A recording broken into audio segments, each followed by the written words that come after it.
நாளைக்கே ஒரு கால் அது அத்தைக்கு மீசை முளைத்தால் அதிமுக ஆட்சி வந்ததுன்னா கூட அதுல பிஜேபியினுடைய பங்கு எந்த அளவுக்கு இருக்கும், மத்திய அரசினுடைய தலையீடு எந்த அளவுக்கு இருக்கும், இதையெல்லாம் யோசிப்பார்கள். எனவே இன்றைக்கு எந்த விதமான பிரச்சனையும் இல்லாமல் முன்னேற்ற பாதையிலே தளபதி அவர்களுடைய தலைமையிலே தமிழ்நாடு பீடுநடை போட்டுக் கொண்டிருக்கிறது.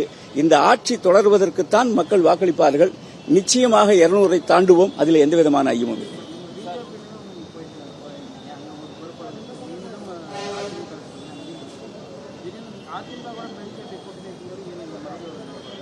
இல்ல அதுதான் சொன்னேன். அதாவது ஒருமித்த கருத்து இல்ல, பல்வேறு குழப்பங்கள், யார் தலைமை என்பது தெரியாது, யாரை எப்படி பயன்படுத்திக் கொள்ள வேண்டும் என்பதற்கான குறைந்தபட்ச ஒரு அணுகுமுறை கூட இல்ல.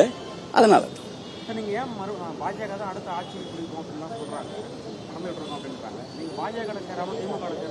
நான் தான் ஏற்கனவே சொல்லிட்டேன், மண் மொழி மானம் காக்க ஓரணியில் இணைவோம்.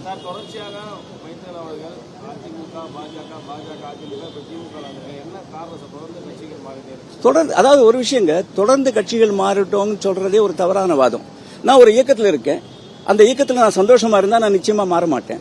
ஆனா ஒரு பிரச்சனைகள்னு வருது, சந்தோஷம் இல்லைன்னு சொல்லச்சு, அதுல அந்த புழுக்கத்திலேயே அந்த இயக்கத்தில் தொடர்ந்து இருக்கிறதுல எந்த விதமான அர்த்தமும் கிடையாது. வாழ்க்கையை மாற்றம் ஒன்றுதான் மாறாதது. எனவே அடுத்த இலக்கை நோக்கி நாம் செல்கிறோம். தொடர்பு இருந்தது, இப்ப கிடையாது. சார், இப்ப அதிமுகவில் 2வது நீங்க முக்கிய பொறுப்புகளை வகிக்காம எடப்பாடி பழனிசாமி பிரச்சாரம் மேற்கொண்டு இருக்காரு. ஒரே ஒரு விஷயம் நான் சொல்றேன், அதாவது கூட்டி வரப்பட்ட கூட்டம் அதை பார்த்துவிட்டு இன்றைக்கு இபிஎஸ் அவர்கள் என்ன நினைத்துக் கொண்டிருக்கிறார்கள் என்று நான் கருதுகிறேன் என்றால், ஒரு எம்ஜிஆர் போலவோ அல்லது ஒரு அம்மா அவர்களைப் போலவோ தன்னையும் ஒரு பெரிய தலைவர் என்று அவர் நினைத்துக் கொண்டிருக்கிறார். ஒரே ஒரு கருத்து மட்டும் நான் சொல்லிட்டு விடைபெறலாம்னு நினைக்கிறேன். உயர உயர பறந்தாலும் ஊர்க்குருவி பருந்தாகாது.